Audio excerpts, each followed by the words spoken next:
मैं सारी worksheet solve कर चुका हूं, आपको प्लेलिस्ट में मिल जाएंगी, आप वहां से देखकर समझकर तैयार कर सकते हैं। इस वीडियो में सॉल्व करने वाले हैं गणित क्लास 9th की वर्कशीट नंबर 5 हिंदी मीडियम में।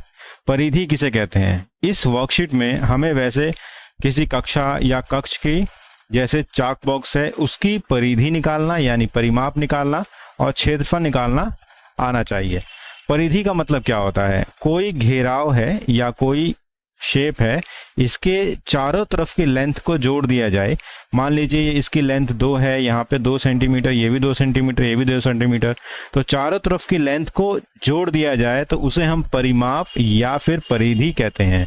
तो इसकी परिधि कितनी हो जाएगी? 8 सेंटीमीटर, क्योंकि मैंने 2-2 सेंटीमीटर चारों तरफ से लिया है। त्रिभुज का परिमाप क्या होता है? सभी भुजाओं का योग कर देंगे। आयत का परिमाप 2 गुणा लंबाई प्लस चौड़ाई होता है। वर्ग का परिमाप 4 गुणा भुजा होता है। आइए अब सवाल को करते हैं। अवनीत ने 9 वर्गाकार टाइल खरीदा है। अवनीत क्या है? एक लड़का है जिसने 9 वर्गाकार टाइल खरीदी है, जिसकी चारों तरफ से जो लेंथ है वो 1 इकाई है यानी 1 यूनिट है। कहा गया है कि उसने इस फिगर 1 के रूप में इन टाइल को सजाया और आपसे पूछा गया है कि इस दृश्य का परिमाप बताइए। तो ये जो 1 इकाई यानी 1 यूनिट लेंथ है वो आपकी इसकी 1 यूनिट लेंथ है। ऐसी एक ये हो गया, एक ये हो गया, तो इधर की लेंथ हो गई 3, इधर की लेंथ हो गई 3, इधर की भी लेंथ हो गई 3, इधर की भी लेंथ हो गई 3।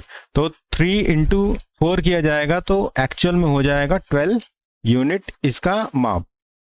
ठीक है, हम इसे ऐसे भी कर सकते हैं 4 इंटू 3, जो वर्ग का फॉर्मूला दे रखा है ना 4 इंटू 3 के हिसाब से, तो ऐसे भी कर सकते हैं। कुल मिलाकर हमें इन चारों साइड को जोड़ना था, हमने जोड़ लिया। इसका आंसर बी है 12 इकाई। नेहा को ये अवनीत का बनाया हुआ टाइलों का फिगर अच्छा नहीं लगा, उसने अपने हिसाब से टाइलों को अरेंज करके ये प्लस बनाया। अब पूछा गया है कि ये जो प्लस बनाया है इसका परिमाप क्या होगा। तो एक्चुअल में डिस्टेंस जो है वो 1 यूनिट ही है, तो मैं इसका परिमाप गिनना चालू करता हूं। 1 2 3 4 5 6 7 8 9 10 11 12 13 14 15 16 17 18 19 20। तो चारों तरफ से 1-1 यूनिट लेंथ है, तो 20 साइड हो गई या 20 स्क्वायर्स का एक साइड हो गया, तो इसका आंसर हो जाएगा 20 इकाई, आंसर डी। आइए अब आगे चलते हैं तीसरे सवाल पे। 30 सेंटीमीटर लंबे एक पतले तार के एक आयत बनाया गया। भाई एक तार था, इस तार को ऐसे घुमा के आयत बनाया गया, आयत। ठीक है, आयत की लेंथ है और ये ब्रेथ है। इसका जो परिमाप है वो हमें दे रखा है 30 सेंटीमीटर, क्योंकि ये वायर थी इसी को मोड़ के बनाया गया है, तो इसका जो लेंथ होगा वो होगा 30 सेंटीमीटर, जबकि चौड़ाई है 6 सेंटीमीटर। तो चौड़ाई इसकी दे रखी है हमें 6 सेंटीमीटर। हमें निकालना है उसकी लंबाई कितनी होगी। मान लीजिए उसकी लंबाई थी L, चौड़ाई कितनी है 6, इसका दुगना करेंगे तो हमारा क्या आ जाएगा? परिमाप आ जाएगा 30। तो अगर L प्लस B करूंगा, L प्लस B नहीं, L प्लस 6 है, तो L प्लस 6 लिखते हैं ना यहाँ पे, L प्लस 6। ये लीजिए L प्लस 6 करूंगा तो ये आ जाएगा 2, इसको डिवाइड करेगा तो आ जाएगा 15। फिर L के इक्वल टू कितना होगा? 15 माइनस 6, इसका मतलब 9 सेंटीमीटर। तो इसका सही आंसर बी हो जाएगा। मेज पर एक मेजपोश फैलाया जाता है। मेजपोश का मतलब एक मेज है, इसको ऊपर एक कपड़ा लगाया जाता है जिसके किनारे चारों तरफ से लटके हुए हैं, चारों तरफ से किनारे इसके लटक रहे हैं।